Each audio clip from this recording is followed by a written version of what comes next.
Good MC साथियों, बहुत बहुत स्वागत और अभिनंदन आप सभी का विजय भव सीजन 2 में एक ऐसे मंच पर, एक ऐसे प्लेटफॉर्म पर जहां हम मिलवाते हैं आपको ऐसे आईएमसी के सूरमाओं से, ऐसे जाबाजों से, ऐसे सफल लीडर से जिन्होंने जीरो से बिजनेस की शुरुआत करते हुए आज इस बिजनेस में एक बेहतरीन लेवल, इसको हम कहते हैं एम्बेसडर स्टार एसोसिएट लेवल, जिनको हासिल किया है। और ना सिर्फ उस लेवल को हासिल किया है बल्कि जिंदगी में काफी कुछ अचीवमेंट भी उन्होंने कर ली है। ऐसे प्रोग्राम को लेकर आते हैं हम आप सभी के लिए और सीखते हैं उन सभी सफल लीडर से कि उन्होंने इस सफलता को कैसे हासिल किया, उस सफलता के लिए क्या क्या उन्होंने परिश्रम किए और किस तरह से उन्होंने इस मुकाम को हासिल किया। तो आज हमारे बीच में राजस्थान की धरती से, नागौर डिस्ट्रिक्ट से लाइव जुड़ने जा रहे हैं महेंद्र सिंह राठौड़ जी, एम्बेसडर स्टार, जो कि राजस्थान की धरती यानी कि राणा प्रताप की धरती, सूरमाओं की धरती से आते हैं। तो बहुत बहुत स्वागत है महेंद्र सर आपका। Good IMC. जी सर, आपका भी स्वागत है। Very good IMC. Good IMC sir. So Mahendra sir, अगर आप परमिशन दें तो शुरुआत करें इस प्रोग्राम की। जी सर, जी सर, बिल्कुल। तो महेंद्र सर, जैसे जाना जाता है राजस्थान को सूरमाओं के लिए एक बड़ी ही शूरवीरों की धरती के रूप में, और जैसा कि आपका नाम भी है महेंद्र सिंह राठौड़ जी, तो सबसे पहले अपने परिवार के बारे में बताएं, थोड़ा सा अपना इंट्रोडक्शन दें। Good IMC sir. Good IMC all of friends. My self है महेंद्र सिंह राठौड़ और मैं राजस्थान के नागौर जिले से मैं बिलोंग करता हूँ और पिछले 2013 से मैं आईएमसी बिजनेस मैंने स्टार्ट कर रखा है। और मेरे परिवार के बारे में सर मैं गुप्ता जी आपको यही बताऊंगा कि एक अभी तक संयुक्त परिवार है। मेरे फादर, मदर और मेरे 3 भाई, जिसमें 2 भाई की शादी हुई है। और जब मैंने जो शुरुआत की बिजनेस की, तो जो मेरा परिवार है वो एक ग्रामीण वासी और हम गांव में रहते हैं। और फादर साहब जो है आर्मी रिटायर है, तो वो हमेशा से आर्मी की पक्ष में थे कि आर्मी में आपको ज्वाइन होना है। तो जब मैंने स्टार्ट किया तो सारे ही मेरे विरुद्ध थे, लेकिन मैं फिर भी बिजनेस में मेरी रुचि थी, कुछ बड़ा करना था। जैसे आपने बताया कि राजस्थान भी वीरों की धरती है। अमर सिंह जी राठौड़ का भी आपने सबने नाम सुना होगा।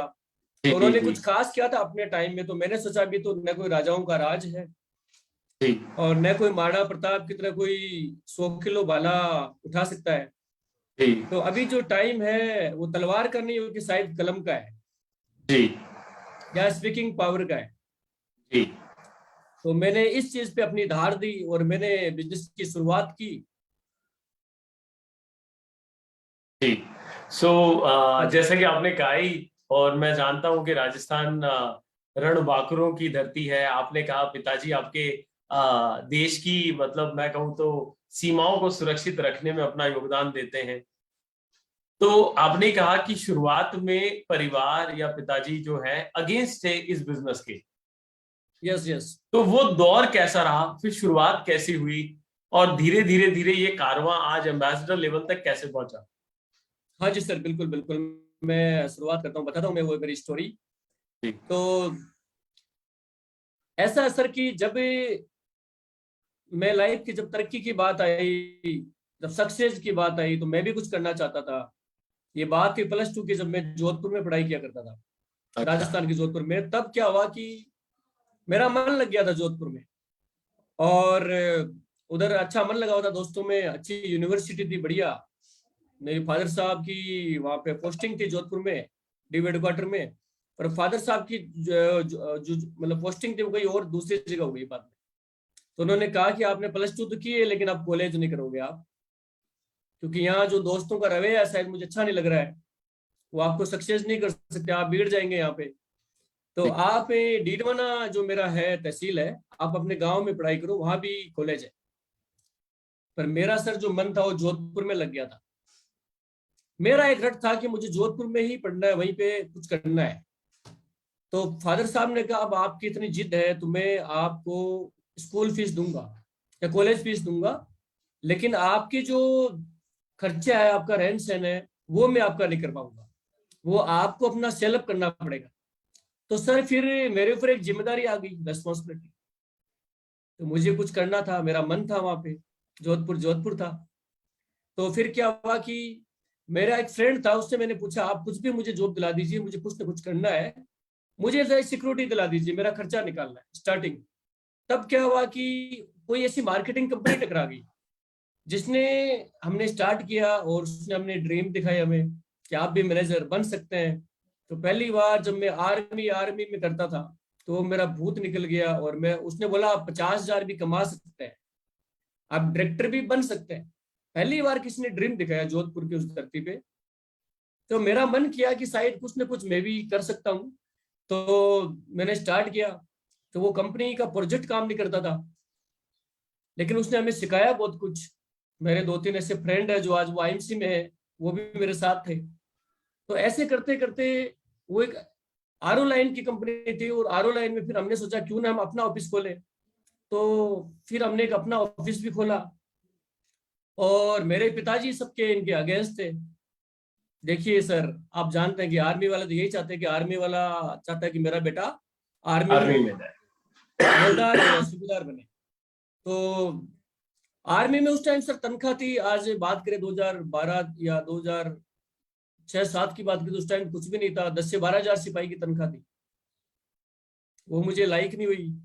और पूरी एंड ऑल ओवर मैंने देखा तो कि वो अपनी भाई गवर्नमेंट जो जॉब वाले हैं वो अपनी मतलब सिस्टर की शादी में नहीं आ सकते, अपने बच्चों की ब्याह में नहीं आ सकते।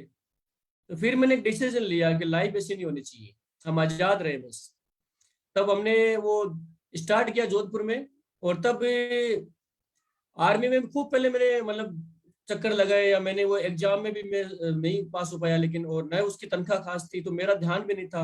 तो फिर हमने वो जो ये स्टार्ट किया मतलब आरओ लाइन का, वो हमने अपना ऑफिस स्टार्ट किया, वो जैसलमेर की धरती से किया, राजस्थान में। तो कुछ हद तक हम कामयाब रहे, लेकिन वो मैनेजमेंट संभालना और एक पूरी एक हम ऑल ओवर कंपनी थे, मैं असिस्टेंट मैनेजर भी बना, लेकिन पूरी टीम बनाना, आपको बताया खुद एक के डील करना, मैनेज करना इतना आसान नहीं था। शायद वो प्रोडक्ट भी उतना काम नहीं करता था। हम भी एक, आपको पता है कि जब राठौड़ है तो हम कमिटमेंट की भी एक, हमारी जो दरा रही है, जो हमारी जो एटीट्यूड रहा है वो सच्चा रहा है, तो मैं ऐसा ठीक काम हम नहीं करेंगे, सच्चाई से करेंगे जो भी कमाएंगे। तो ठीक। हमने एक इंतजार किया कोई अच्छे काम का। तो ऐसे हम पंजाब निकल गए, वहां भी हमारे लाइन का काम कर रहे थे। तो काम करते करते क्या हुआ, मुझे धर्मेंद्र सर मिल गए।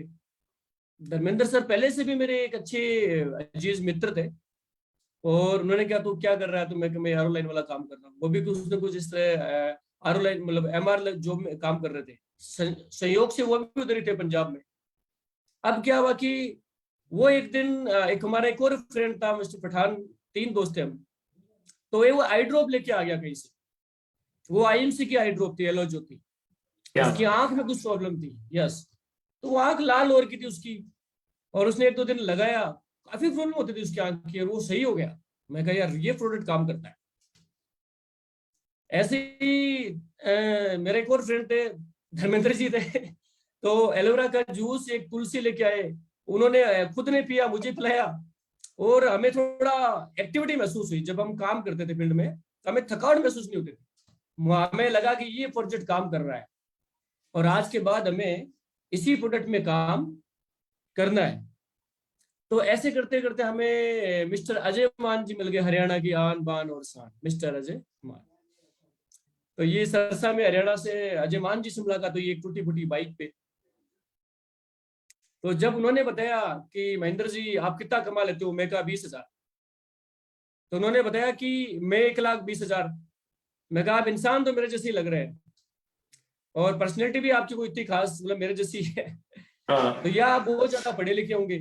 तो उनकी वाइफ आई और उन्होंने बोला कि ये अजय मान जी की जो मतलब क्वालिफिकेशन है, ये मतलब +2 है, और +2 फेल दिखाया, या शायद ऐसा ही था कुछ।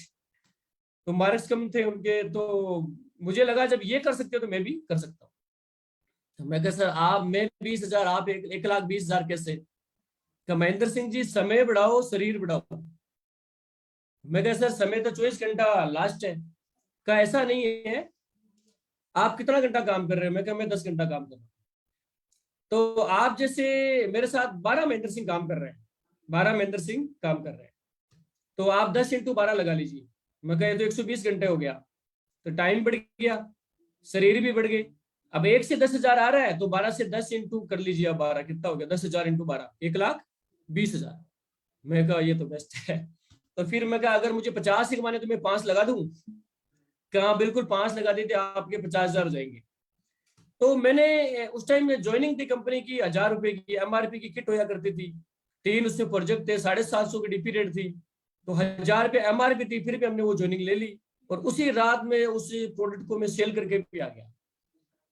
यानी नो प्रॉफिट नो लॉस। क्या फिर बात किसी ने मुझे बताया, है जी, यस, हाँ सर, उसके बाद मुझे किसी ने बताया कि नहीं नहीं आप ये प्रोडक्ट को यूज कीजिए। तो एक बार क्या हुआ, किसी ने मुझे प्रोडक्ट का रिजल्ट पूछा, तो उन्होंने पूछा कि जी आपका रंग कौन सा है बेरी का? मैंने कहा सफेद, जबकि रंग था ऑरेंज। है। तो उस दिन वो कोई अच्छी क्वालिटी का लीडर था, वो किसी और से जुड़ गया, मेरे साथ नहीं आया। उस दिन मुझे लगा कि प्रोडक्ट को 100% यूज करना चाहिए। जरूर। उसके बाद मैंने एक प्रोजेक्ट IMC का यूज किया, 100% यूज किया और दिल से निकल पड़ा। लेकिन सर मैंने 2012 से लगभग ये देख लीजिए 2015 के बीच पार्ट टाइम रखा। मैंने पहले मेरा, जो आप बता रहे हो सफर कैसा रहा, तो सफर बहुत मुश्किल रहा सर। उस टाइम खर्चे के पैसे नहीं होते थे, तो मैंने वो पार्ट टाइम शुरू किया। तो मेरे जो RO लाइन से मैं 3 दिन काम करता सर, 3 दिन मुझे मेरा खर्चा निकालना होता था और फिर 3 दिन में IMC का काम करता। जब मेरी जेब हो जाती खर्चे वाली, तब मैं IMC का बिजनेस करता था। 3 दिन IMC, 3 दिन वो अपना काम। तो ऐसे करके मैंने शुरुआत की। तो फिर धीरे धीरे 2015 में मैंने फुल टाइम मैंने स्टार्ट कर दिया काम, फुल IMC और IMC। और शुरू में मैं उस टाइम सर कैनोपी नहीं हुआ करती, हाँ जी। तुलसी माता थी हमारी, जी। एक तुलसी होया करती थी सर, तुलसी ले लो। जी। तो उसी के भरोसे मैंने स्टार्ट किया और मैं MRP में बेचना सेल शुरुआत किया। और मैं रिटेलिंग किया करता था, मैं डोर टू डोर दुकानों पे मैं रिटेलिंग किया करता था, उससे मैं क्या मेरा बात। खर्चा निकालता। तो महेंद्र शायद मेरे सर, अप्लाई नहीं। आपने हाँ बहुत अच्छे से बताया कि शुरुआत में कैसे, मतलब +2 करने के बाद पिताजी अगेंस्ट थे लोकेशन में जहां आप थे जोधपुर में, फिर भी आपने डिसाइड कर लिया था कि मैं जोधपुर में कुछ करूंगा। फिर आपने काम किया, बहुत सारा एक्सपेरिमेंट किया, और फिर कहीं जाकर जो है प्रोडक्ट पर एक कॉन्फिडेंस आया। IMC के साथ आपने ज्योति सर, इस्तेमाल किया, एलोवेरा सर एक इस्तेमाल बात किया। और भी है, हाँ यस। जी जी। एक टाइम ऐसा भी आया था कि मैंने आम खा के काम चलाया सर, मेरे पास पैसा नहीं था खाने का, हाँ। सिर्फ एक आम खा के मैंने पूरी रात गुजारी सर। और उस टाइम हमारे पास इतना पैसा नहीं था कि हम क्या करते थे कि मतलब खर्चा बचाने के लिए कि होटल में रहना पड़ेगा, तो हम नाइट सफर करते थे। जी। तो हम पूरी रात टिकट लेके, रिजर्वेशन लेके पूरी ट्रेन में सोया करते थे। तो वहीं नहाना धोना और सुबह हम पहुंच जाया करते थे। इस तरह से हमने हमारा जो सफर था वो शुरुआत किया था। और धीरे धीरे सर वो जो हमने सफर शुरुआत किया, उस टाइम हमारे पास फॉर्म नहीं होया करते थे। फॉर्म लाने के लिए मैं लुधियाना जाना पड़ता था, ओह। लुधियाना से हम फॉर्म लेके आते थे। उसके बाद फार्म, और कई बार अगर सामान की बात करें तो DD हर जगह नहीं होया करती थी सर। लुधियाना में DD थी, उसके बाद जी। पंजाब में मैंने शुरुआत किया, अमृतसर में DD थी। जो हमारी आज ब्रांच खुल रही है, आउटलेट खुल रहा है, ये 1 लाख का होया करता था, 1,20,000 का जी। प्रोडक्ट। सिर्फ सर उस टाइम प्रोडक्ट 11 होया करते थे। तो आज हम ऑनलाइन बिजनेस के सपने ले रहे हैं, ड्रीम, ये तो भूल जाइए सर, ऐसा कुछ नहीं था उस टाइम। तो कैनोपी भी बहुत मैं टाइम समझ बाद में पा आई। रहा हूँ, और हमारे ऑडियंस भी देख पा रहे होंगे कि आपने उस समय IMC के साथ शुरुआत करी और सफलता हासिल करी स्टेप बाय स्टेप, जब ना तो इतने आसानी से आउटलेट मिलते थे, हाँ जी ना सर। इतना आसानी से कोई नजदीक में TD था, ना हाँ जी फॉर्म, सर। जब उस टाइम शुरुआत में फॉर्म भरने का जमाना था, सारा कुछ पेपर पे वर्क था, तो वो फॉर्म आसानी से नहीं थे, प्रोडक्ट उतने आसानी से नहीं थे, मतलब यस सारी सर। चीजें विपरीत थी। प्रोडक्ट पर यस आपको सर। एक ही विश्वास था कि प्रोडक्ट काम करता है, तो जब प्रोडक्ट काम प्रोडक्ट काम करता है तो बिजनेस काम करता है।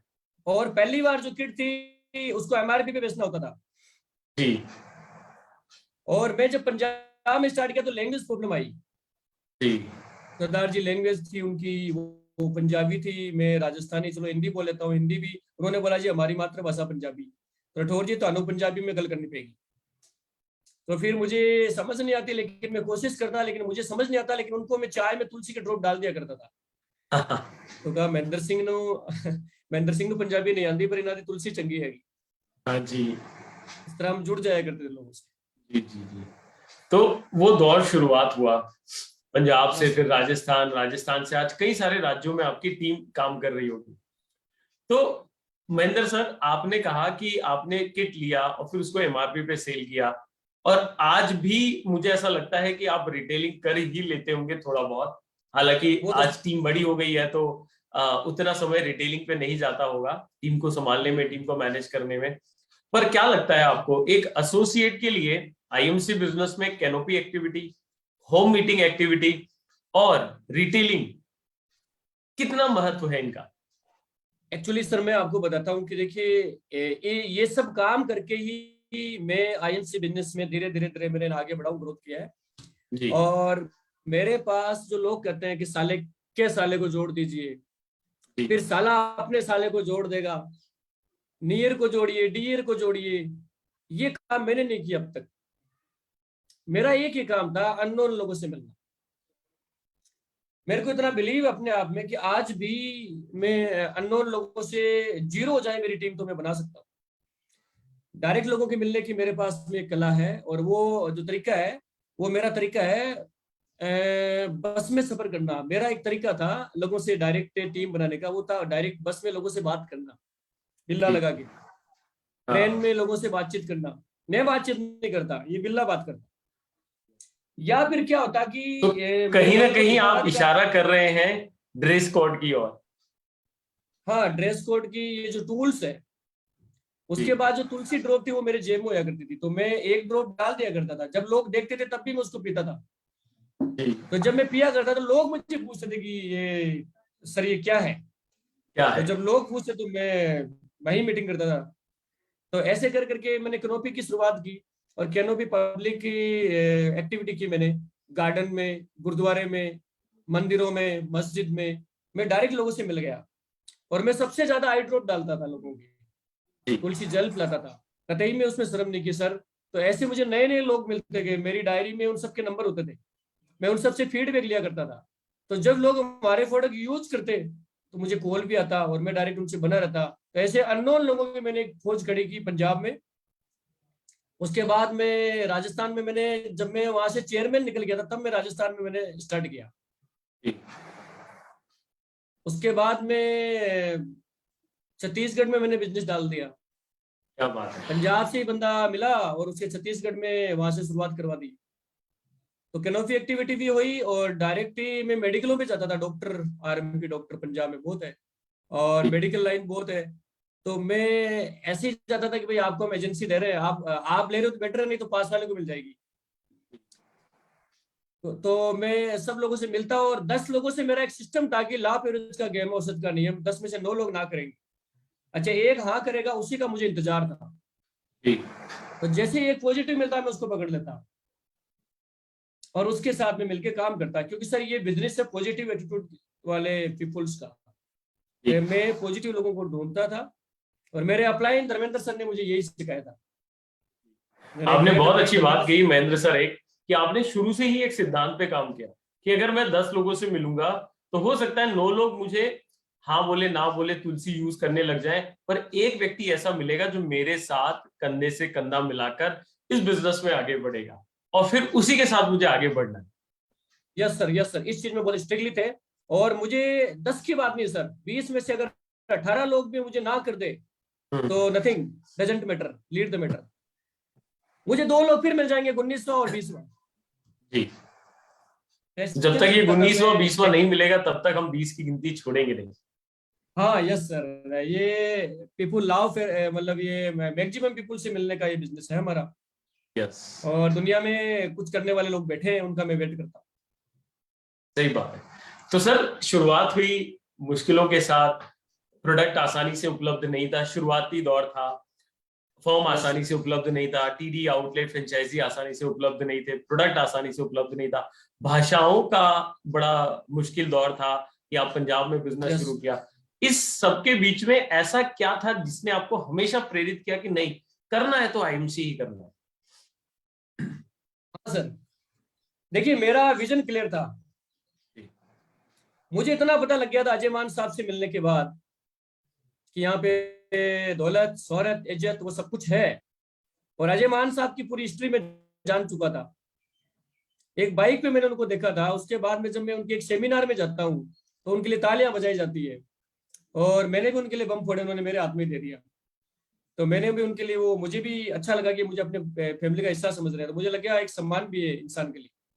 और वो स्टेज पे आके बोल रहे हैं, एक टाइम मुझे वो नॉर्मल इंसान लग रहे थे, और वही स्टेज पे आके मतलब ऑल पीपुल्स को वो संबोधन कर रहे हैं, और उन्होंने चेयरमैन बने हुए हैं, उनके लिए फूल मालाओं से स्वागत हो रहा है, तो मान सम्मान। और उनका चेक देखा मैंने 1,20,000 का, वो कंपनी के पहले चेयरमैन थे।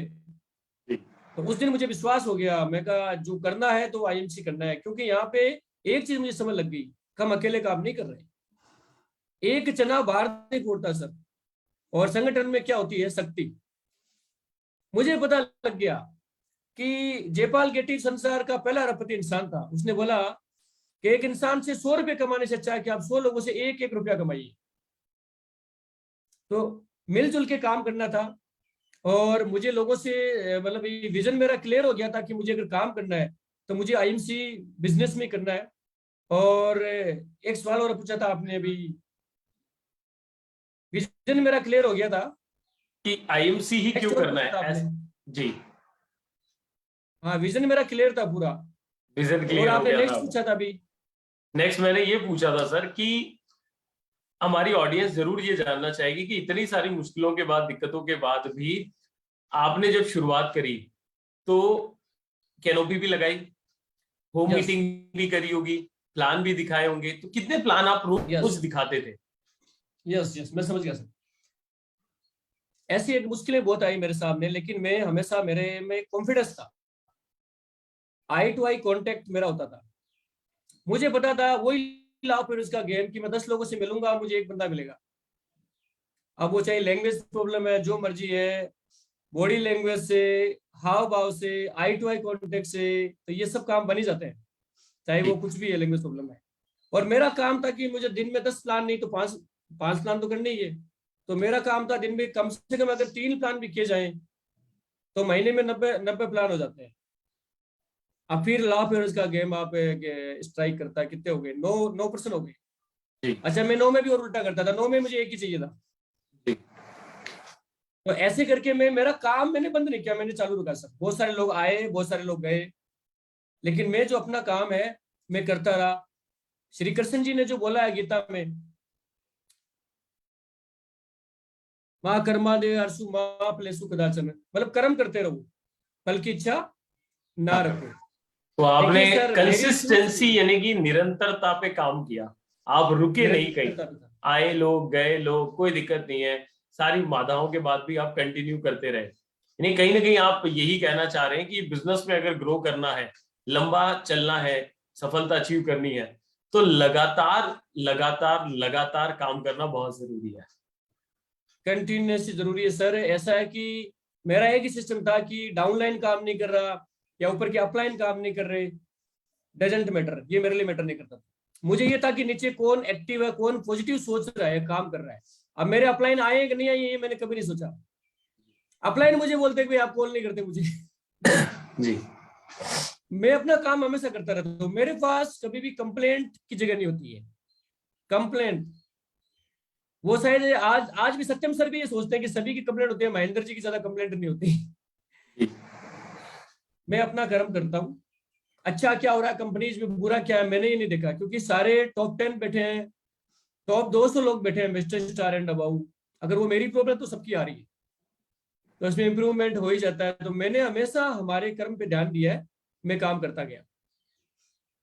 एक और सर आपसे जरूर जानना चाहूंगा, मेरा सवाल भी रहेगा, और हमारी ऑडियंस भी जो आज पूरा हिंदुस्तान हमें सुन रहा होगा लाइव या बाद में देखेगा, तो आज जो एक नया कॉन्सेप्ट पिछले कुछ महीनों से कंपनी ने दिया हुआ है, 5,000 पर्सनल बिजनेस वॉल्यूम, तो आप क्या समझते हैं, आपका क्या विचार है इसके ऊपर कि किस तरह से अगर व्यक्ति पहली चीज तो खुद का 5,000 पर्सनल बिजनेस वॉल्यूम करे, वो कैसे करेगा, और अपनी टीम से ज्यादा कैसे करवाए, इसके पीछे क्या आपको लगता है काम है जो किया जा सकता है?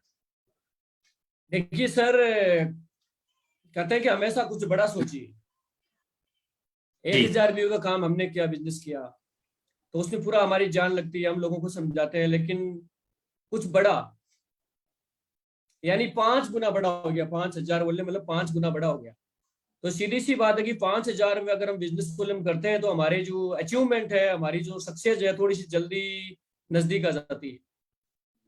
5,000 बीवी करने आसान है, क्योंकि 7-8 हजार का सामान हम देखिए हम बाहर से भी ला रहे हैं आज हमारे घर में, और 7-8 हजार का सामान हम लोगों को सेल कर सकते हैं।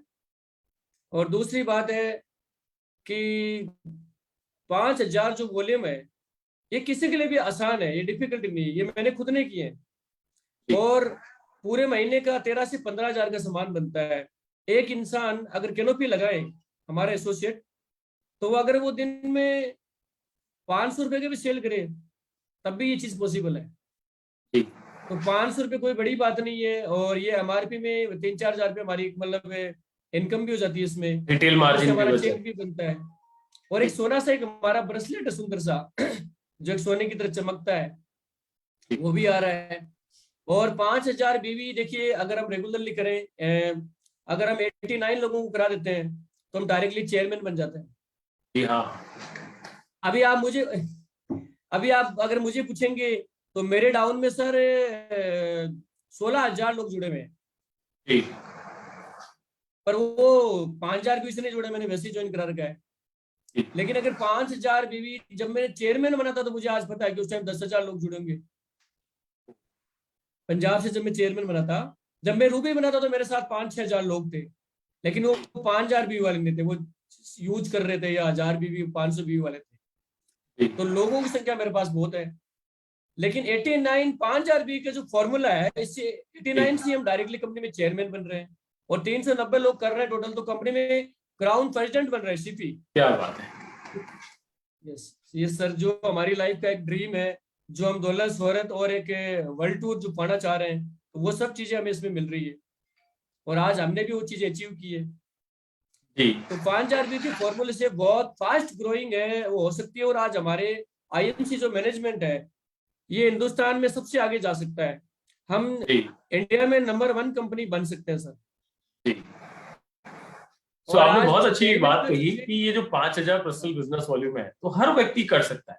अगर वो दिन के 2 घंटे या 3 घंटे कैनोपी लगा ले, तो आराम से 2-3 हजार रुपए का प्रोडक्ट सेल कर सकता है। और ऐसे अगर 2-4 दिन उसने काम कर लिया खुद के लिए 5,000 बीवी के लिए, तो आसानी से 3-4 हजार बीवी का प्रोडक्ट हो जाएगा। और 2-3 हजार बीवी का प्रोडक्ट तो घर में सुबह से लेकर शाम तक, सर से लेकर पैर तक, आज बेहतरीन प्रोडक्ट्स हमारे हो ही सकते हैं, हो सकते हैं। एक और आपने बहुत अच्छी बात कही सर, और ये मैंने प्रैक्टिकल करवाया सर। अरे वाह, क्या बात है जी, करवाया भी है मैंने। क्या बात है। तो कुछ ऐसा उदाहरण बताएंगे आप 5,000 बीवी करवाने का? 5,000 बीवी का देखिए, एक हमारा सिस्टम है कि जो कुछ यूज हो जाता है, और एक कैनोपी जो है हमारी टूल्स है, उसको मंदिर, मस्जिद, गुरुद्वारा, ऐसी कोई भी जगह जहाँ पे रस हो रहा है, या पब्लिक पैलेस जहाँ पे लोग आ रहे हैं जा रहे हैं, लोगों का आवागमन हो रहा है, तो वहां अगर हम डायरेक्टली तुलसी जल पिलाए लोगों को, ज्यादा से ज्यादा आई ड्रॉप डालिए, तो वहां से हमें लोग मिल जाते हैं। क्या बात है। वहां से हमें पर्सन मिल जाते हैं, तो हमें वो 2-4 लोग मिल रहे हैं, लेकिन उन 4 से हमें मतलब 16 लोग मिल जाते हैं। 4-4 लोग उनसे भी हम ले सकते हैं। अगर एक और महेंद्र सर, हमारे अधिकांश एसोसिएट कई बार करते हैं या नॉर्मली करते हैं कि हम जो मिलता है उसे ज्वाइन करा देते हैं। तो आप क्या सोचते हैं कि जो मिल रहा है उसको सबको ज्वाइन कराते जाएं, या चुनाव करें कि जो व्यक्ति बिजनेस में कामयाब होना चाहता है उसे ही बिजनेस आईडी दें और बाकी को प्रिफर्ड कस्टमर बना दें अगर वो यूजर बनना चाहता है? क्या विचार है? देखिए सर, यस सर, देखिए अगर 5,000 व्यू की फॉर्मूले को अगर हमें कामयाब करना है, तो ये हर लोगों को हम ज्वाइन नहीं करा सकते, एक तो देखिए सर, जो ओनली प्रोडक्ट यूज कर रहा है वो तो प्रीफर्ड कस्टमर ही होगा। 2 तुलसी यूज कर ली, उसको हमें बिजनेस पार्टनर नहीं बनाना चाहिए। बिजनेस पार्टनर यानी कि हम धंधा कर रहे हैं, बिजनेस कर रहे हैं। अब बिजनेसमैन कैसा होना चाहिए सर? बिजनेसमैन कम से कम 15,000 रुपये तो लागत है। आज करोड़ों रुपए लोग इन्वेस्टमेंट कर रहे हैं, लाखों इन्वेस्टमेंट कर रहे हैं, तो 15,000 रुपये मैं नहीं समझता कि आज के इस दौर में कोई बड़ी बात है। और जो कि आपको लाखों दे 15,000 सके। हाँ। और आज जो हमारा जो एसोसिएट काम कर रहा है, जो 5,000 बीबी कर रहा है, उसको हम सारे लोग ज्वाइनिंग का बोल देंगे तो वो पैसा कैसे कमाएगा? उसको एमआरपी रिटेलिंग भी करनी चाहिए। अच्छा सर, जो स्टार्टिंग में बिल्कुल एमआरपी करनी चाहिए। 2-4 प्रोडक्ट जो ले जा रहा है और उसको अगर बेटर लगा तो बिजनेस तो बाद में कर लेंगे। तो 15,000 रुपये बिजनेस पार्टनर है, और अगर आप 2-4 आइटम प्रोडक्ट को ले रहा है, कोई इंटरेस्टेड नहीं है, उसको प्रीपेड कस्टमर आईडी हमें लगानी चाहिए, प्रीपेड आईडी। बिल्कुल सही बात है। तो अब क्योंकि बातें तो हमारी आपसे अभी खत्म नहीं हो रही है और मन कर रहा है और लंबी लंबी बातें करें, बहुत सारी आपका अनुभव हमारी सारी ऑडियंस के साथ शेयर करें, पर जाते जाते क्योंकि इस प्लेटफॉर्म का नाम है विजयी भव, यानी कि एक आशीर्वाद, एक मैसेज, एक संदेश, क्या आप एज अ एम्बेसडर स्टार एक नए व्यक्ति को, नए एसोसिएट को, नए लीडर को देना चाहेंगे कि क्या करे, वो कैसे करे काम कि इस बिजनेस में उसके भी सपने, घर, गाड़ी, बंगला, बैंक बैलेंस जो आज महेंद्र सर ने अचीवमेंट कर ली है, कई सारे देशों की यात्राएं कर ली है, अच्छी गाड़ी मेंटेन हो रही है, सारी चीजें जो है वो कैसे करे एक नया आदमी? बिल्कुल सर, मैं बताना चाहूंगा। अचीवमेंट तो आपने मेरे से पूछी नहीं, लेकिन मैं इसी के साथ ही बता देता हूँ। एक्चुअली में ऐसा है कि सर, जब इस बिजनेस में कोई आ रहा है तो 3 साल के लिए मैं ये समझता हूँ पूरी अपनी ओवरऑल लाइफ में नेटवर्क मार्केटिंग करनी चाहिए। क्योंकि लाइफ में जो बिजनेस है तो हम जिंदगी में कभी भी कर सकते हैं। वो एक ही कछुआ चाल है। आप कितने भी इंटेलिजेंट है, वेल माइंडेड है, चाहे आपने एमबी किया, आपने बीबी किया है, लेकिन वो 20,000 25,000, एक मतलब जो लास्ट 50,000, बस यहाँ तक। फिर आपके पास टाइमिंग नहीं है, आप फाइनेंशियली फ्री नहीं है, टाइमली फ्री नहीं है आप। मतलब ये जो हम नेटवर्क मार्केटिंग जो कर रहे हैं, इसमें भाई 5 साल का एक हमारे पास अच्छा टाइम है। और आज भी मैं एग्जांपल बताता हूँ कि मेरे छोटे भाई की एक शादी थी, जिसमें मैं पूरा महीना 2 महीना में काम पे नहीं गया सर, पर मेरी लाखों की सैलरी घर में आ रही थी। ये मेरा परिवार भी जानता है और ये कहते हैं कैसे पॉसिबल है। तो मैं लोगों को एक संदेश देना चाह रहा हूँ कि आप एक इंसान को ज्यादा कुछ नहीं कर रहे हो, उससे जोश नहीं होगा, जुनून नहीं होगा। लेकिन अगर वो सब एक ही काम को सब मिलजुल के करते हैं तो उसमें जोश होगा, जुनून होगा, मजा भी आएगा, मोटिवेशन भी होगा, एक्टिविटी फास्ट रहेगी, यूनिटी लगेगी। अगर वो काम अकेला सुस्त रहेगा तो उसकी टीम कॉल कर देगी, सर क्या कर रहे हो। तो एक्चुअली मैं ये चाहता हूं कि कोई भी इंसान है डायरेक्ट सेलिंग मार्केट करे और उसके अंदर भटके नहीं, एक जगह बना रहे। चाहे वो कोई भी फील्ड है, चाहे वो कपड़े लाइन की फील्ड है, चाहे प्रॉपर्टी की फील्ड है, मैं कह रहा हूँ एक लाइन में वो बना रहे। तो हमारे यहाँ मेरी जो आज आप देखो, मैंने लॉन्ग टर्म लिया है, मैंने काफी टाइम से बिजनेस किया है, और मेरी एक आदत है, मेरी बार कई लोग साथ में आए, कई बार लोग चले गए, मैंने लोग फिर से पैदा कर लिए, कई लोग भाग गए, कई लोग आ गए, मैंने जब भी लोग गए मैंने फिर नए लोग खड़े कर लिए। तो मैं ये चाहता हूँ कि हम कुआं एक जगह खोदे सर, हम कुआं बार बार जगह जगह ना खोदे। पानी 10 जगह कुआं खोदने पे नहीं आएगा, और अगर हमने पानी एक ही जगह कुआं खोदा है तो वहां पे पानी आ जाएगा सर। तो ये मेरी लाइफस्टाइल का हिस्सा रहा है। मैंने लाइफस्टाइल मेरी चेंज की, लेकिन मैं न इधर भटका न उधर भटका। मैंने किसी की भी फालतू की बातें नहीं सुनी, मैंने एक जगह कंसिडर किया कि अर्जुन आपको नजर क्या आ रहा है। कि गुरु द्रोण ने जब पूछा, नहीं, उन्होंने बोला न द्रोणाचार्य नजर आ रहे हैं, न भीष्म पितामह नजर आ रहे हैं, मुझे तो नजर आ रहा है मछली नजर नहीं आ रही, मछली की आंख नजर आ रही है। क्या बात है। तो मेरा ध्यान होता है इसमें, कंसिस्टेंसी लीडरों युवाओं से बोलूंगा कि एक जगह ध्यान को अपना केंद्रित करें, और वहां आप चेयरमैन भी बचेंगे, आप सीपी भी बनेंगे, और भटके नहीं, बस कुआं एक जगह खोदना है। और छोटी सी जीत से हौसला नहीं रखना है कि हवाओं में ताश के पत्तों का घर नहीं बनता, रोने से कोई बिगड़ा मुकद्दर नहीं बनता। हौसला रखे मेरे दोस्त, एक जीत से कोई सिकंदर नहीं बनता सर। क्या बात है। सो बहुत बहुत धन्यवाद महेंद्र सर, क्योंकि मैं जानता हूं कि आपका समय बड़ा ही कीमती रहता है और आपने अपने बिजी शेड्यूल में से हमारे इस बेहतरीन प्लेटफॉर्म को और शानदार बनाने के लिए अपना समय दिया, इस विजय भव प्लेटफॉर्म पर आए, इसके लिए बहुत बहुत धन्यवाद आपका। Good MC sir. Good MC sir. Thank you sir.